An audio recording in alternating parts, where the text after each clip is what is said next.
Donc, nous allons voir particulièrement aujourd'hui la sélection d'un leader chrétien. Genèse, chapitre 41. Nous allons lire un passage dans Genèse, chapitre 41. Alléluia.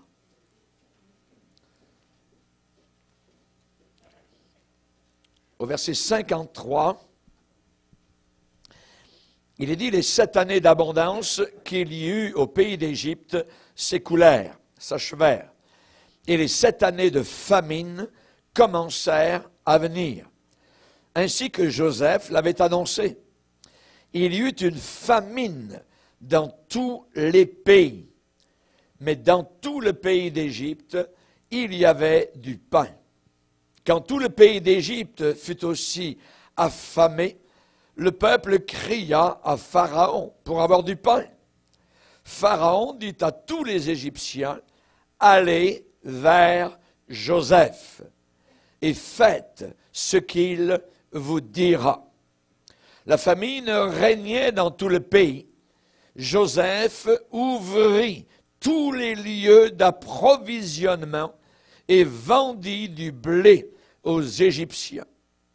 La famine augmentait dans le pays d'Égypte, et de tous les pays, on arrivait en Égypte pour acheter du blé auprès de Joseph, car la famine était forte dans tous les pays.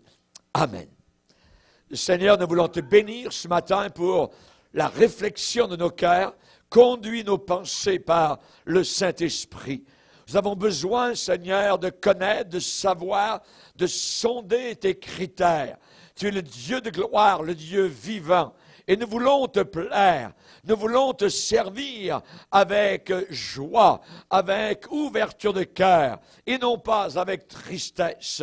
Nous te demandons, Seigneur Jésus, que tu puisses te révéler dans nos cœurs et que nous puissions progresser dans la connaissance de ta volonté qui est bonne, qui est parfaite et qui est agréable. Amen. Et tout le peuple dit Amen. Gloire à Dieu. On peut s'asseoir, frères et sœurs. Alléluia, gloire au Seigneur. Sélection d'un leader chrétien. Dans l'Ancien Testament, il y a beaucoup de leaders, il y a beaucoup de personnes qui ont dirigé d'autres personnes. Et nous avons là, particulièrement dans ce passage que nous venons de lire, un leader qui s'appelle Joseph.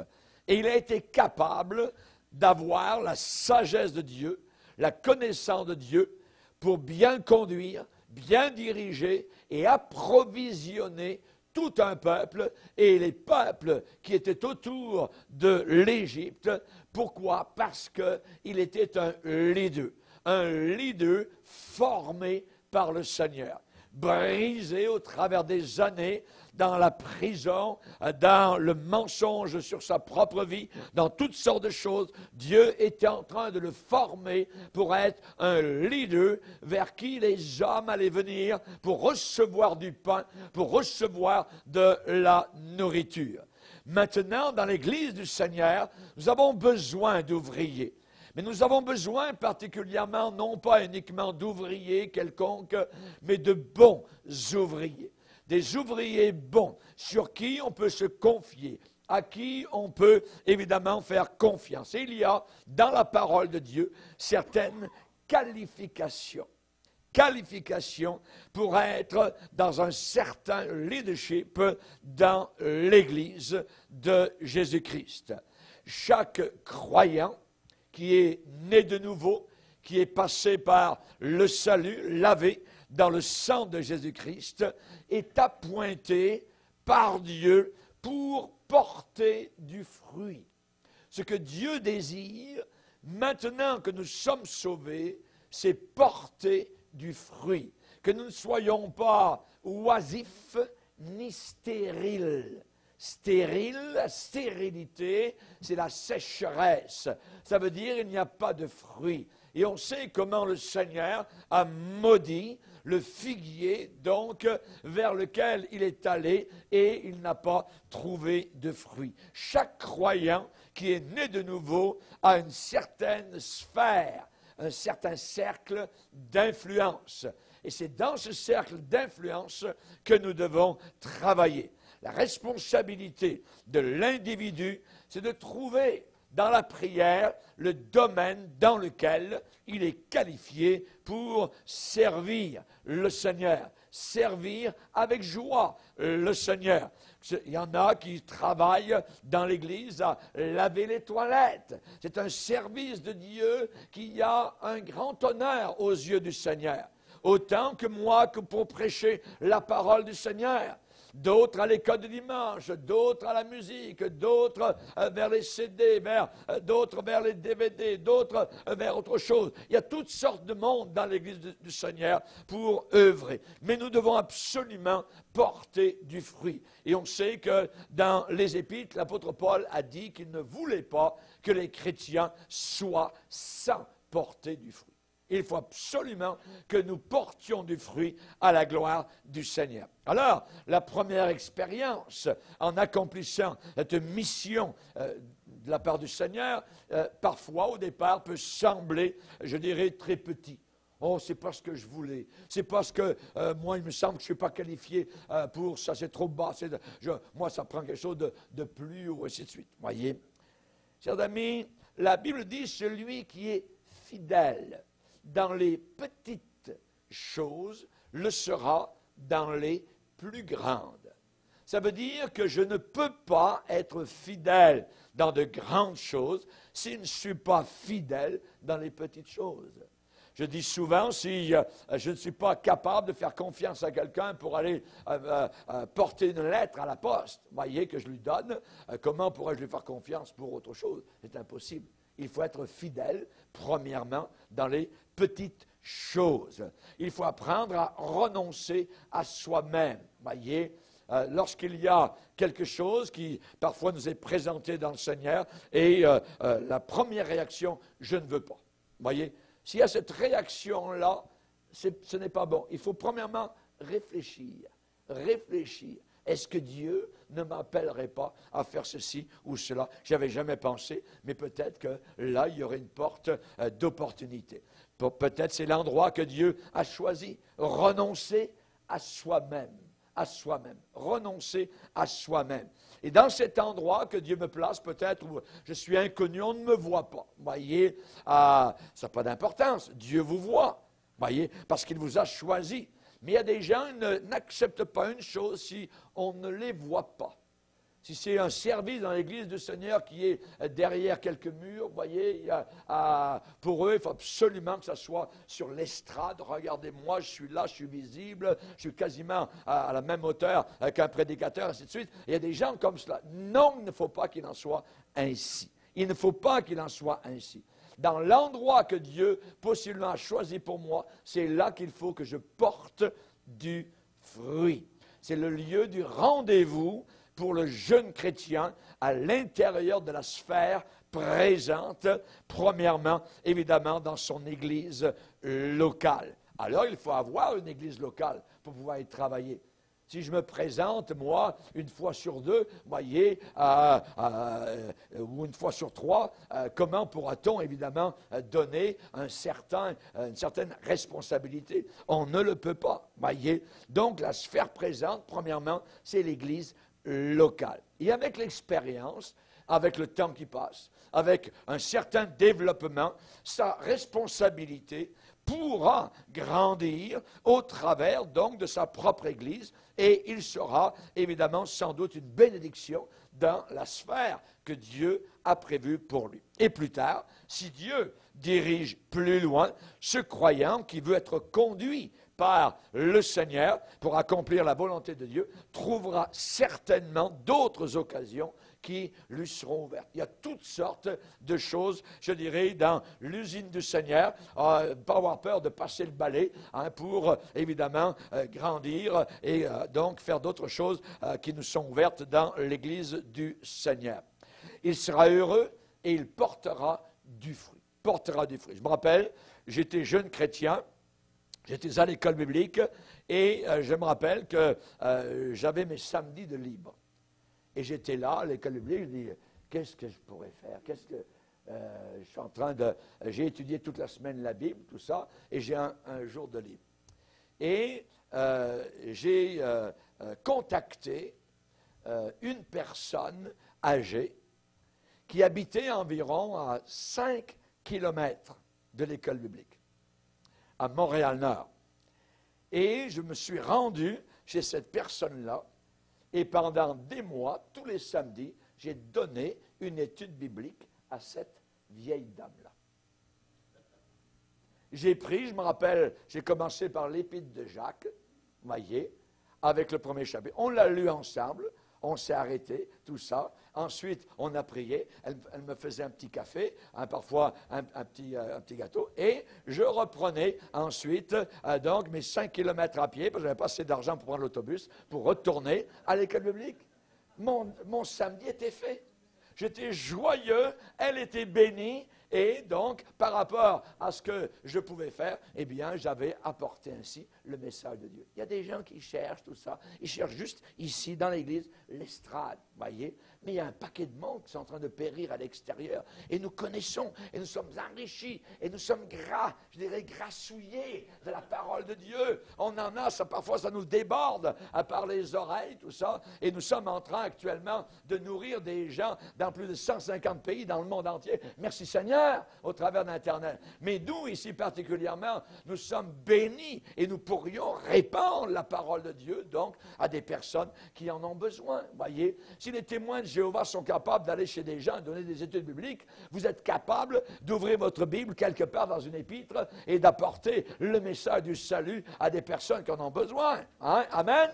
Alléluia, gloire au Seigneur. Pas besoin d'être appelé pasteur, pas besoin de dire j'ai un ministère ou quoi que ce soit. Non, vous êtes un chrétien et vous apportez donc ce que vous connaissez à des personnes qui ne connaissent rien.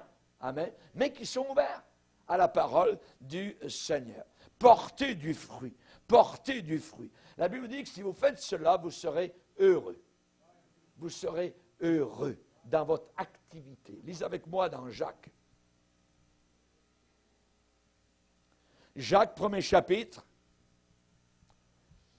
verset 25, il est dit, mais celui qui aura plongé les regards dans la loi parfaite, la loi de la liberté, et qui aura persévéré, n'étant pas un auditeur oublieux, mais se mettant à l'œuvre. Regardez, se mettant à l'œuvre. On retrousse les manches, au travail. Église de Dieu, au travail. Amen. Se mettant à l'œuvre, celui-là sera malheureux. Non, c'est bien, vous lisez avec moi. Sera heureux dans son activité. Alléluia. Il y a une joie dans l'activité. Le précieux trésor d'un homme, c'est l'activité. Ce n'est pas l'oisiveté. Voyez, il y a des gens qui se morfondent dans le monde, ne savent pas quoi faire. Et il y a des chrétiens qui ont le même esprit du monde, voyez. Ah, c'est dalle, ah, c'est... Allez, on ouvre la TV, tout ça. Il n'y a rien de plus bas, évidemment, et de plus facile que d'ouvrir la TV et on perd des heures. Et c'est l'heure de vous coucher, vous avez perdu donc tout l'après-midi. Voyez. Alors que vous auriez pu l'utiliser autrement. Heureux dans son activité. Cette personne sera satisfaite. Jésus a dit, ce n'est pas vous qui m'avez choisi, mais c'est moi qui vous ai choisi, afin que vous alliez et que vous portiez du fruit et que votre fruit demeure. Que votre fruit demeure. Amen. Voilà ce que le Seigneur donc déclare. Être heureux dans son activité. Le Seigneur a dit à l'église de Philadelphie, qui n'était pas très grande, qui n'était pas très reconnue, qui n'était pas du tout politisée, et ainsi de suite, eh bien, à cause que tu as gardé ma parole, j'ai mis devant toi une porte ouverte que personne ne peut fermer. Si vous n'avez pas de porte ouverte devant vous, de personnes qui sont prêtes à accepter le Seigneur ou à entendre parler du Seigneur, priez pour cela. Seigneur, je te demande une porte ouverte. Je te demande un cœur ouvert. Quelque part, quelqu'un qui serait prêt à écouter ta parole afin que je lui annonce le merveilleux message libérateur. J'ai mis devant toi une porte ouverte afin que personne ne puisse la fermer. On sait que l'apôtre Paul a dit un jour qu'il y avait une porte à Éphèse qui était grande ouverte et les ennemis étaient nombreux. Le diable ne veut pas que des portes soient ouvertes. Il ne veut pas que des cœurs soient ouverts. Mais nous prions parce que le combat est spirituel, premièrement. Il faut le demander au Seigneur. Vous n'avez pas parce que vous ne demandez pas. Seigneur, j'ai un trésor dans mon vase de terre. Il faut que je le donne à quelqu'un, sinon je vais exploser. Les coutures vont sauter. C'est là, ça boue à l'intérieur, ça veut sortir par le nez, par les oreilles, par mes yeux, tout ça. Seigneur, j'ai un message. Et je ne peux pas le garder pour moi. Sinon, je suis mort, 2 fois mort, déraciné. Je veux porter du fruit. Je veux porter du fruit, Seigneur. Amen. Et par la foi, cette personne pourra entrer par la porte ouverte, conscient évidemment que cette action évidemment précise, c'est la volonté de Dieu pour lui. Par la foi, il va découvrir la force de Dieu dans sa faiblesse. Voyez, vous dites, je suis trop faible, je ne peux pas. Vous savez, pas pouvoir, on ne peut jamais de nous-mêmes. De nous-mêmes, on n'a pas la force. Le peuple d'Israël, quand Dieu a dit, vas-y dans la terre promise, je te le donne. Je te la donne, ainsi de suite. Le peuple a dit, on ne peut pas, on n'entrera pas. Et ils n'ont pas pu. Ils sont restés, ils sont morts dans le désert. Ils ont tourné pendant 40 ans, en rond, et en rond, et en rond, et en rond, jusqu'à ce qu'ils meurent. Et c'est la nouvelle génération qui est entrée dans la terre promise. Je ne peux pas. Non, vous pouvez. Je puis tout par celui qui me fortifie. Je puis tout par celui qui me fortifie. Voyez, par la foi, vous allez trouver la provision d'une grâce. Alors, il y a toute suffisante. Le Seigneur a dit, ma grâce te suffit. Ma grâce te suffit. C'est suffisant. La grâce de Dieu. Et par la foi, eh bien, la personne aura dans le cœur la douce assurance qu'il est instruit par le Seigneur, qu'il est conduit dans le chemin qu'il doit suivre. Dans le psaume 32, le Seigneur a dit, je t'instruirai, je te montrerai la voie que tu dois suivre. Je t'instruirai, je vais te parler, je vais te montrer. Il y a une voie que tu dois suivre. Cette voie-là, je vais te la montrer. Évidemment, il faut être certain que c'est Dieu qui vous a placé, voyez, à un certain endroit, que ce soit dans l'église locale, sinon ce sera un poids mort. Il y a des gens qui se placent eux-mêmes à certains endroits dans l'église de Dieu qui veulent absolument, quitte à défoncer les portes parfois, et ils sont des poids morts. Ils créent plus de trouble qu'autre chose. Il faut être certain que c'est vraiment le Seigneur. Alors, nous allons voir ce matin, évidemment, comment, évidemment, quelqu'un qui désire, évidemment, servir le Seigneur dans l'Église, spécialement un leader, eh bien, doit être, premièrement, exemplaire dans son caractère. Exemplaire dans son caractère. Le caractère de la personne est très important. Non pas ses capacités, non. Le caractère a plus d'importance que la capacité. Il y a des gens qui ont de grandes capacités, mais n'ont pas le caractère pour pouvoir être utilisés. Le Seigneur dit à Timothée que personne ne méprise ta jeunesse, mais sois un modèle pour les frères. En quoi? Comment? En parole, ce que tu dis. Ensuite, en conduite, la manière dont tu te comportes. Ensuite, en charité. Ensuite, en foi. Ensuite, en pureté. Hey, il y a 5 domaines, là, qui font le tour de ma vie. Et celui qui désire, évidemment, conduire d'autres personnes doit être un modèle pour les fidèles. En parole, en conduite, en charité, en foi et en pureté. Très important. Il est nécessaire, et il était nécessaire à Timothée d'être un exemple pour les disciples. Chaque leader chrétien doit être un exemple de caractère, de conduite, de comportement chrétien. Et quand la conduite ou le caractère chrétien est mis en doute, quand il y a une ombre sur cette personne par rapport à son caractère, cette personne ne peut pas être qualifiée pour être un leader chrétien. C'est aussi simple que cela. Et il est dans la nature humaine de prendre un modèle, quelque part, de conduite sur le standard visible vu et démontré dans le leader. Le leader doit être un exemple, voyez, de conduite. Par exemple, l'apôtre Paul pouvait dire, ce que vous avez appris et vu en moi, imitez-le. Je vous en supplie, disait l'apôtre Paul. Je suis un exemple. Regardez, on va le lire dans Philippiens. Dans Philippiens, chapitre 4, verset 9. Philippiens, chapitre 4, verset 9. Ce que vous avez appris, reçu et entendu de moi, et ce que vous avez vu en moi, pratiquez-le. Et le Dieu de paix sera avec vous. Quelqu'un pourrait dire, quel orgueilleux. Non, au contraire. Il est assez humble pour dire, je suis votre modèle. Suivez-moi et vous n'aurez aucun problème avec le Seigneur. La paix de Dieu viendra dans votre cœur et dans votre vie. Ce que vous avez appris, ce que vous avez reçu, vous avez accepté ma prédication, ma parole, mon enseignement, ce que vous avez reçu, ce que vous avez entendu de moi, ce que vous avez vu en moi. J'ai pratiqué, j'ai mis en pratique ce que je vous ai enseigné. Ce que vous avez vu en moi, pratiquez-le.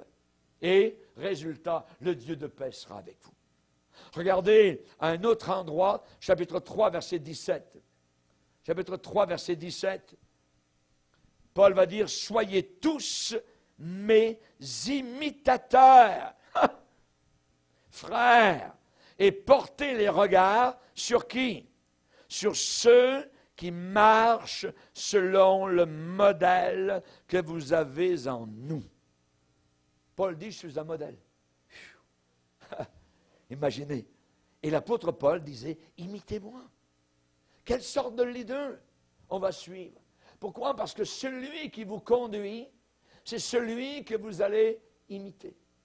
Qu'il soit bon ou mauvais, vous allez être influencé par la sorte de leader au pied duquel vous vous placez dimanche après dimanche, année après année.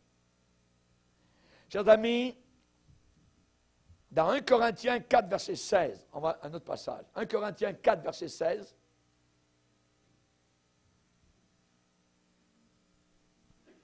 1 Corinthiens, chapitre 4, verset 16, Paul écrit aux chrétiens de Corinthe, « Je vous en conjure donc, soyez mes imitateurs. » Je vous en conjure donc, soyez mes imitateurs.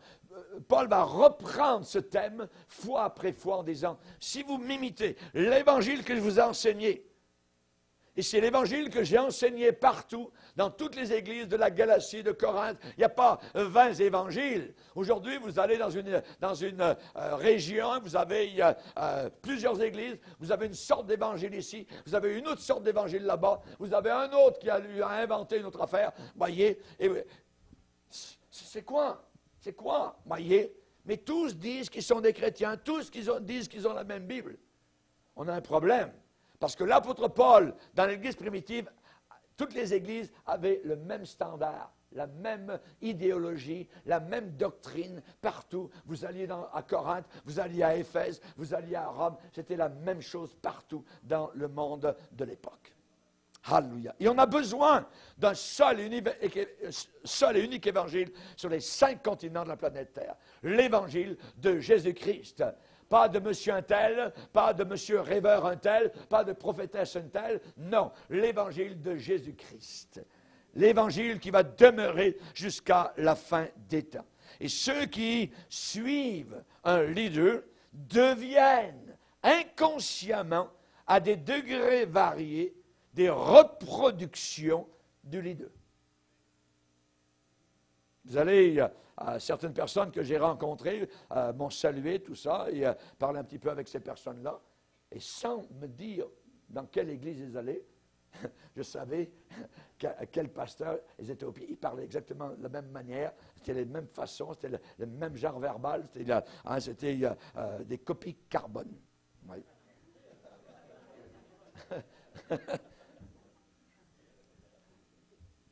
Maintenant, pour servir le Seigneur, C'est l'attitude qui est importante. Quelle sorte d'attitude j'ai? Et ce qui est moins important, c'est l'aptitude. Il y a des personnes très aptes, mais inutilisables, parce que ces personnes n'ont pas la bonne attitude, le bon comportement. Et nous avons besoin d'avoir la bonne attitude avec l'aptitude. Vous me comprenez? Amen.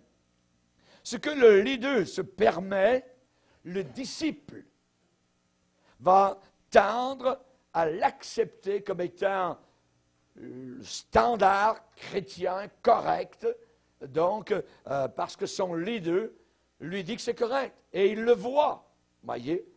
Et je n'ai pas besoin parfois, moi comme leader de cette Église, de vous dire tout ce que je crois ou je pense. Vous le savez inconsciemment au travers de tout le cheminement que nous faisons ensemble. Le leader peut devenir une cause potentielle de chute pour ceux qui le suivent. Parce que les gens à ses pieds peuvent savoir si ce leader a des failles dans son cœur. S'il va se permettre, même il ne le dira pas, voyez, mais au travers des mois et des années, les gens vont savoir. Et les gens vont dire, ben lui, moi il est comme ça, moi aussi il me permet ça. Et donc, on aura le même genre de personne que le leader. Donc, le leader peut devenir une influence néfaste sur le témoignage de l'Église. Chaque Église a un témoignage. Nous, comme Église, nous avons un témoignage. Et ce témoignage est très important. Et il faut le garder absolument intact, bon. Il faut que nous puissions avoir de la part des païens un bon témoignage. Et Paul en parle, que si quelqu'un désire être un leader ou même un pasteur, il faut qu'il reçoive de la part des païens un bon témoignage. Que les bons païens, on va dire, de certaine manière, disent, ouais, c'est un bon gars, oui, il est vrai. Les païens ont aussi un certain discernement. Et Paul en parle à Timothée. Il ne doit pas être querelleur. Il ne doit pas aimer la chamaille. Voyez, les querelles de mots. Mais ceci, mais cela, tata, puis oui, mais la loi dit ça, puis Moïse, puis le sabbat. Il ne faut pas que le leader soit querelleur. Lisez avec moi.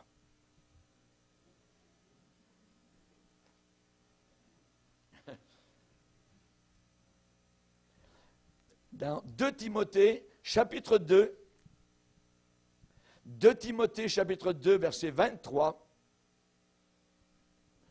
Paul dit, repousse les discussions folles et utiles, non, inutiles. Ça ne sert à rien. Il y a des discussions qui servent absolument à zéro. Repousse les discussions folles et inutiles, sachant qu'elles font naître des querelles. Or, il ne faut pas qu'un serviteur du Seigneur ait des querelles. Il doit au contraire avoir de la condescendance pour tous, être propre à enseigner l'enseignement saint, doué de patience. Il doit redresser avec douceur les adversaires dans l'espérance que Dieu leur donnera la repentance. Amen. Ne pas avoir de querelles. Il y a des discussions inutiles.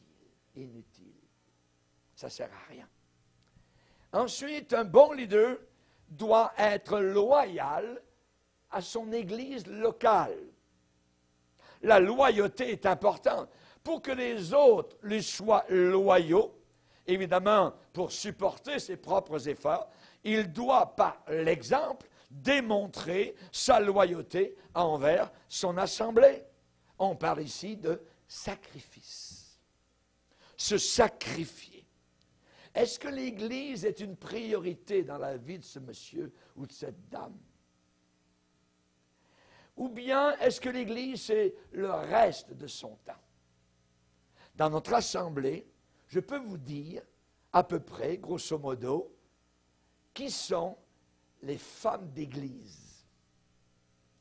Les femmes d'Église.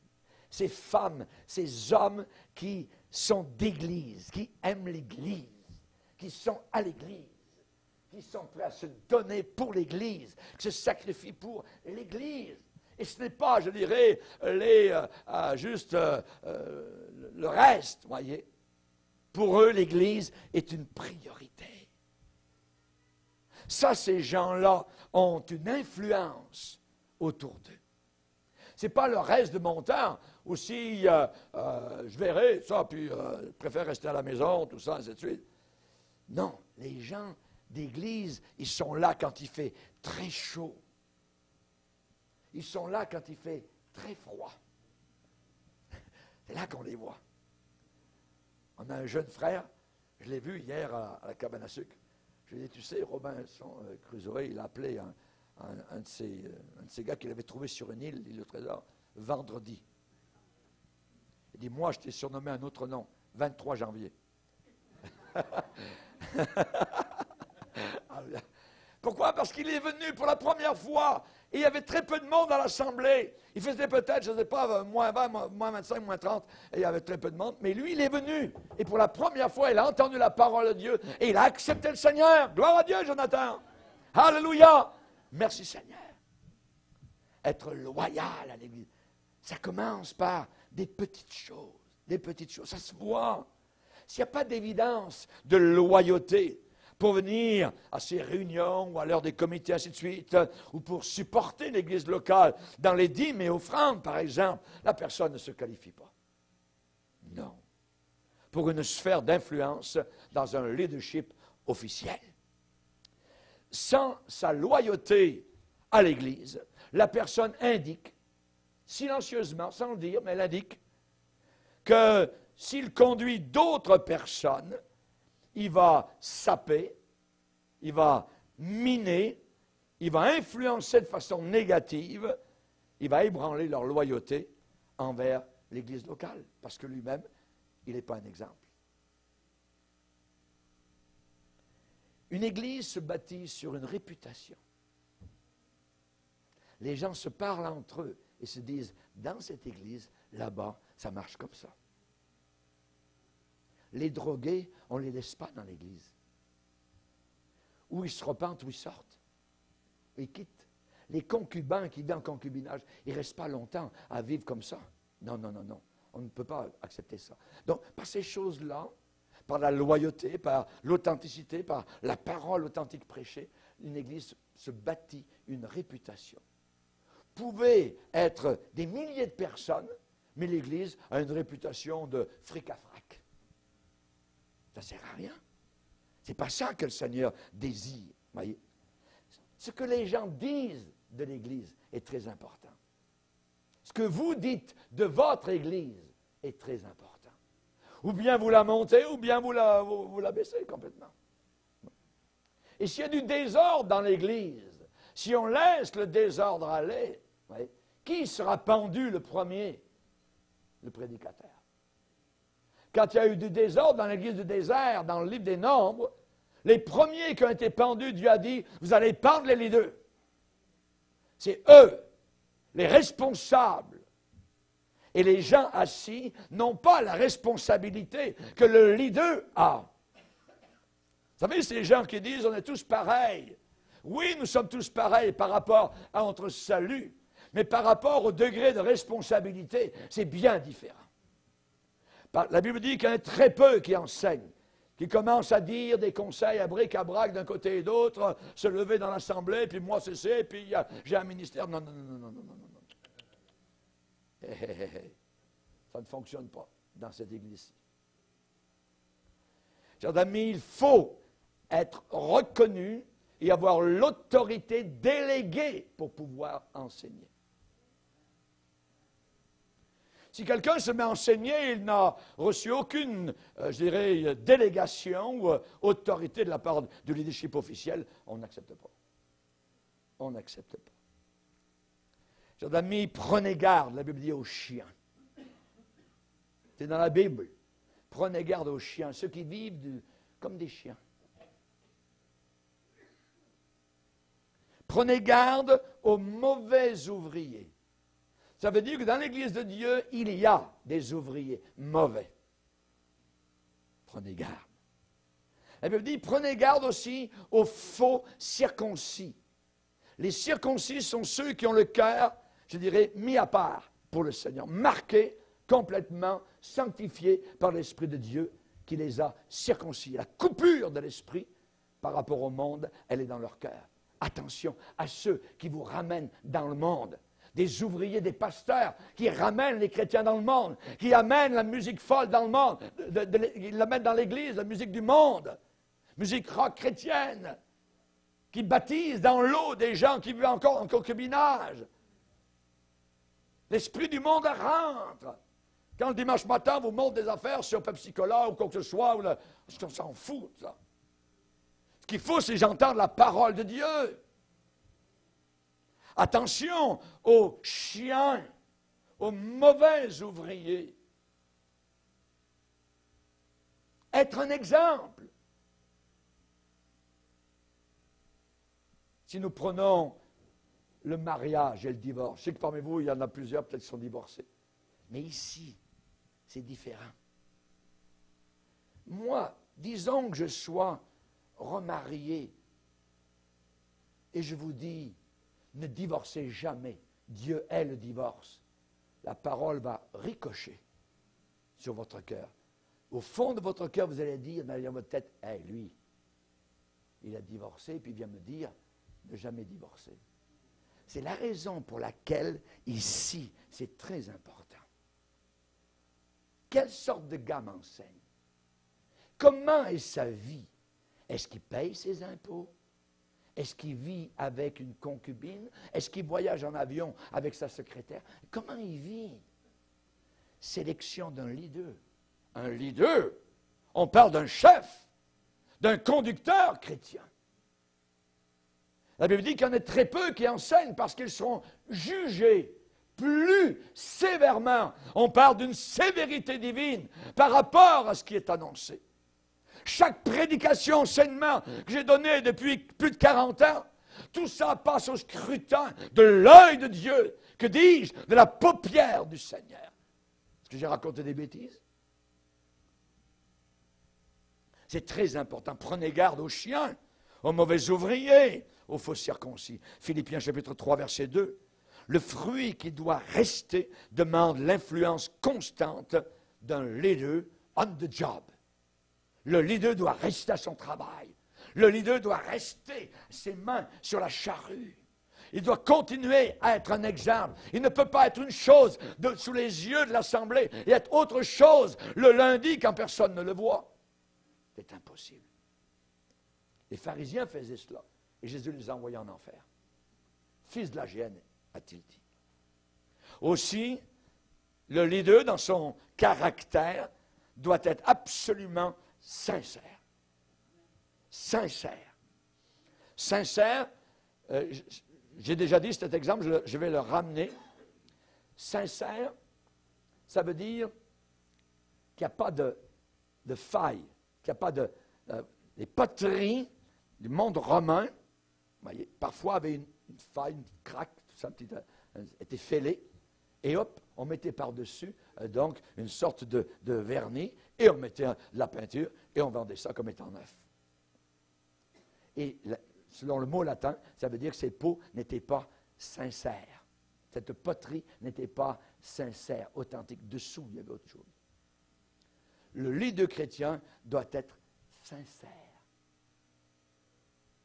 Ce que je demande dans mes prières, c'est que vous soyez purs. Et ce mot pur, ça parle de sincérité. Sans tache, sans souillure, pas corrompu, pas gâté, être vrai, ne pas être prétentieux, ne pas faire semblant, être authentique, pas de simulation, être irréprochable pour le jour de Christ.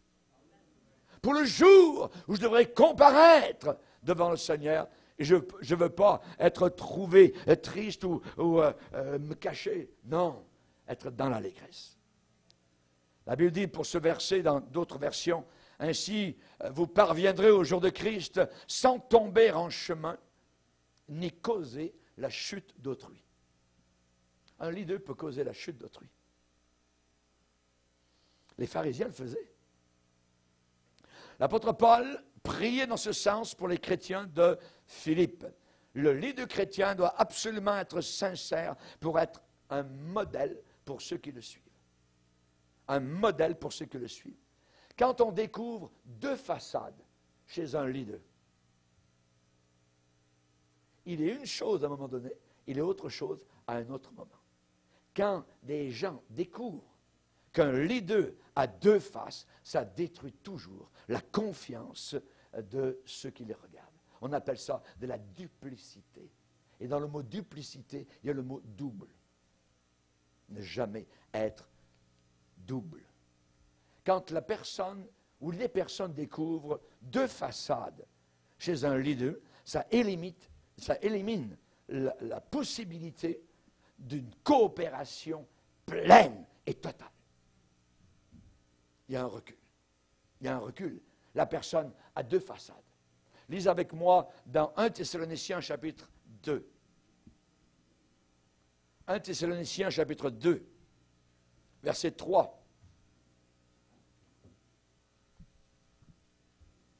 1 Thessaloniciens chapitre 2, verset 3. Paul écrit aux Thessaloniciens en disant « Notre prédication ne repose ni sur l'erreur, ni sur des motifs impurs, ni sur la fraude. » C'est-à-dire qu'on peut prêcher avec de l'erreur, avec des motifs impurs et avec de la fraude. Et Paul dit, notre prédication ne repose pas sur aucune de ces choses, mais selon que Dieu nous a jugés dignes de nous confier l'Évangile. Et ainsi nous parlons, non comme pour plaire à des hommes, mais pour plaire à Dieu. Et il ajoute, Dieu qui sonde nos cœurs. Dieu sait exactement ce qu'il y a au fond de nos cœurs de leaders. Vous savez, nous devons toujours faire attention aux flatteries et aux compliments. Surtout quand les gens savent que ce n'est pas sincère. Les compliments, les flatteries, c'est très dangereux, c'est des pièges. La langue peut être remplie d'huile, mais derrière l'huile, il y a le fiel. Ça, c'est dangereux. Les flatteries, les compliments, quand ce n'est pas sincère. Alors les gens savent très bien que ce n'est pas sincère, alors les gens commencent à chercher. Pourquoi il me dit ça? Il y a quelque chose, il n'est pas vrai, donc pourquoi il veut me complimenter alors qu'il n'y a pas vraiment de compliment à avoir? Il y a des raisons. Est-ce qu'il veut m'avoir pour sa business, c'est quoi l'affaire? Des motifs secrets. Des motifs avec des arrière-pensées. Lisez avec moi dans Actes chapitre 20. Actes chapitre 20, verset 33, c'est l'apôtre Paul qui quitte l'église d'Éphèse. Et il va dire au verset, tout d'abord 27, au verset 26, « C'est pourquoi je vous déclare aujourd'hui que je suis pur du sang de vous tous, car je vous ai annoncé tout le conseil de Dieu sans en rien cacher. Prenez donc garde à vous-même et à tout le troupeau sur lequel le Saint-Esprit vous a établi évêque, c'est-à-dire pasteur, diaconat, surveillant, pour paître l'Église du Seigneur. » Et il va ajouter une petite phrase au verset 33, « Je n'ai désiré ni l'argent, ni l'or, ni les vêtements de personne. » Ça veut dire, je n'ai pas œuvré parmi vous pour l'argent. Je n'ai pas désiré avoir les biens de l'un ou de l'autre, les vêtements de l'un ou de l'autre, la maison de l'un ou de l'autre, tout ça. Et dans certains pays de la terre, il y a des faux prophètes qui vont vers certaines personnes et leur disent, « Dieu m'a parlé. Il m'a dit que vous devez me donner votre voiture. » Les chrétiens, Dieu lui a parlé. « Oui, voilà les clés, pasteur. » C'est un voleur. Il vient de voler la personne. mais il a placé cela sous, je dirais, le manteau religieux. Ça peut être une maison, il y en a comme cela qui sont enrichis de façon inimaginable. Ce sont des faux apôtres qu'il faut dénoncer. Je n'ai désiré ni l'argent de personne, ni l'or de personne, ni les vêtements de personne, ni les maisons de personne, ni les bateaux de personne, ni les ce que vous voulez de personne. Chers amis, on sait évidemment qu'un leader qui donne à un membre de son groupe des compliments, des louanges abondantes, des éloges somptueux, et qui plus tard, ensuite, vacille dans son support. Vous voyez? Moi, j'ai eu des gens qui sont venus me voir dans d'autres églises, pas ici. Pasteur, on veut rester avec vous jusqu'au retour de Jésus. Lorsqu'il y a eu une division, ce sont été les premiers qui se sont levés. Oh! Comment vont-ils pouvoir expliquer? Vous voyez? Mais voyons, tu as soutenu le pasteur Bourgier pendant toutes ces années, puis tout d'un coup, quoi, il a changé, il est mauvais, il est méchant, hein, c'est quoi l'affaire? Vous savez, il y a des leaders qui sont très doux sur le mal, très doux sur la méchanceté, qui ferment les yeux sur des pratiques douteuses et qui détruisent ainsi leur propre influence spirituelle. Lisez avec moi dans Ésaïe 30. Ésaïe 30.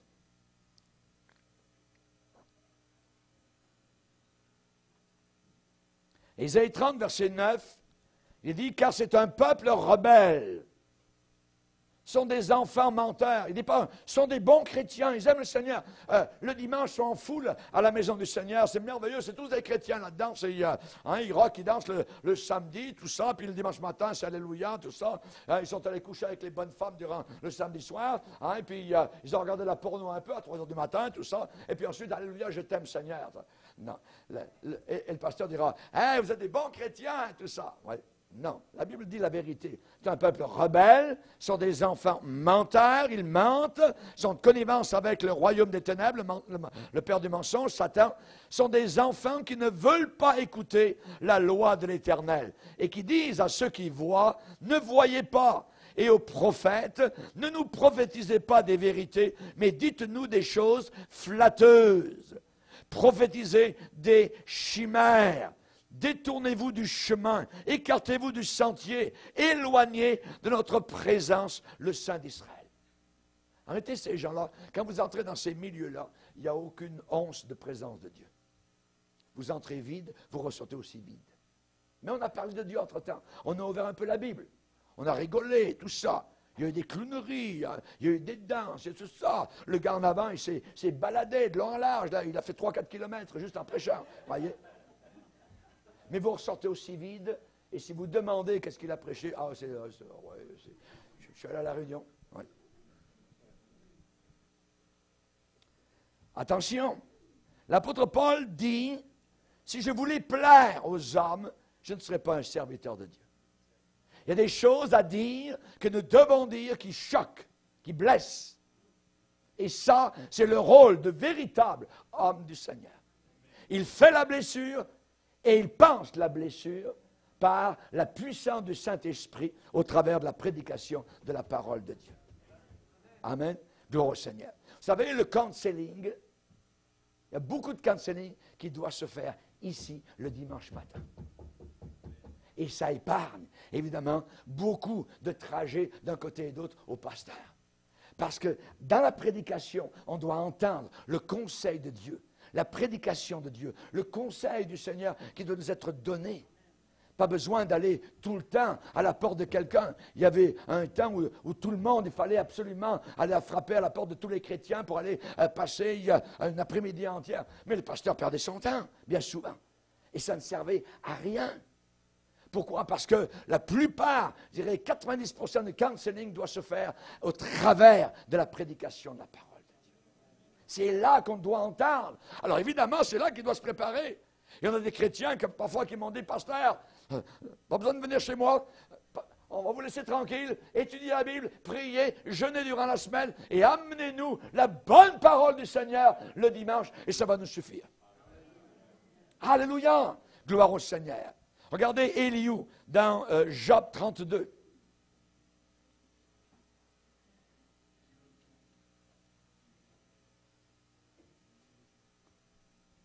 Job 32, verset 18. Car je suis plein de paroles. L'esprit me presse au-dedans de moi. Mon intérieur est comme un vin qui n'a pas d'issue, qui veut sortir, comme des outres neuves qui vont éclater. Je parlerai pour respirer à l'aise. J'ouvrirai mes lèvres et je répondrai. Je n'aurai point égard à l'apparence et je ne flatterai personne, car je ne sais pas flatter. Mon Créateur m'enlèverait bien vite. Dans l'Église de Dieu, nous ne sommes pas des flatteurs. On peut consoler, on apporte le conseil de Dieu, on parle de l'amour du Seigneur, mais on parle aussi de la justice de Dieu. Et on donne les règles, évidemment, que nous devons avoir dans la course chrétienne. Parce que si quelqu'un ne combat pas et ne court pas selon les règles, il ne sera pas couronné dans la gloire. Et je veux tous vous voir avec des couronnes dans la gloire éternelle. Amen. Alléluia. Merci Seigneur. Beaucoup de chrétiens aujourd'hui sont pris par ce piège. On se flatte les uns les autres. Oui. En armée, comme du beurre, voyez, la confiture. Oui. Le désir de vouloir parler toujours en bien de tous. Voyez, on aimerait, mais on peut, si on fait cela, sacrifier l'honnêteté, sacrifier la vérité. Et si je sacrifie l'honnêteté, je vais arrêter, stopper, entraver l'œuvre du Seigneur. Il faut appeler noir ce qui est noir. Il faut appeler blanc ce qui est blanc. Il faut dire la vérité. Rejetant. Qu'est-ce qu'il faut rejeter? Je dois rejeter différentes choses. Dans 1 Pierre chapitre 2. 1 Pierre chapitre 2, rejetant donc toute malice. La malice, ce qui est malicieux. Il y a des gens, je me rappelle, dans certaines églises, ça, c'est parmi les chrétiens. La malice, elle n'est pas uniquement parmi les païens, mais elle est parmi les chrétiens. Qui ont dit, on ne peut plus le supporter. Ce pasteur-là, il nous dit trop la vérité, il nous choque à chaque fois, ainsi de suite. Attends. Quand les dîmes et offrandes vont passer, ça n'aura rien. On va l'assécher. Ça, c'est la malice chrétienne. Voyez? En réalité, vous ne donnez pas, je dirais, à un pasteur, c'est à Dieu. C'est au Seigneur. Dieu aime celui qui donne avec joie. Amen. Gloire au Seigneur. Que Dieu soit béni. Merci Seigneur. J'aimerais dire, ah oui, on était avec rejeter. Rejetant donc toute malice, mais il y a autre chose. 1 Pierre chapitre 2, toute malice et toute ruse. La ruse. La dissimulation, on cache. L'envie, voyez, la jalousie, ça arrive le dimanche matin, ça, dans le parking. Oh, elle a donc bien une belle robe. Oh, lui, il a changé de voiture. Comment ça? Oh, et moi, avec ma vieille guimbarde, ça c'est... Hein, Dieu ne m'a pas béni, lui, il est là-bas. Ah, attention au parking, quand vous arrivez, soyez armés, voyez. Alléluia. Rejetant l'envie et toute médisance. La médisance. Ouais. Ah, ça vient du diable. Donc, désirer comme des enfants nouveau-nés le lait spirituel et pur. Amen. Gloire au Seigneur. Je dirais aussi, nous devons avoir une vision spirituelle. Amen. Dans les assemblées, on doit croire à la vision du pasteur. Sinon, ça ne sert à rien. On ne peut pas se mettre en travers et rester. C'est impossible.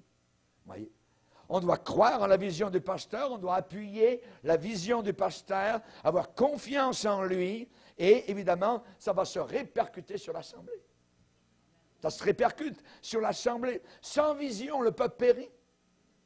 Il y a une vision. Et cette vision, elle vient au cours des mois, au cours des années, au travers du cheminement. Voyez? que le Seigneur donc accorde à une assemblée. Évidemment, pour avoir une vision dans le leadership, on doit avoir la puissance de percevoir ce que Dieu est en train de faire et de voir parfois à l'avance. Comme ici, nous sommes un certain nombre. Il y a quelque temps, nous étions un petit nombre. Mais mon épouse a vu et on a parlé avec le comité de l'Assemblée. Il faut agrandir. Il faut diminuer le bureau des pasteurs. Elle a vu cela arriver. Et ça s'en vient, voyez. Et nous avons maintenant une autre idée, c'est que bientôt, peut-être, il va falloir que le pasteur y débarque de son bureau. Ah ben, de son bureau, parce qu'il y a la place pour les enfants, pour l'école du dimanche, tout ça.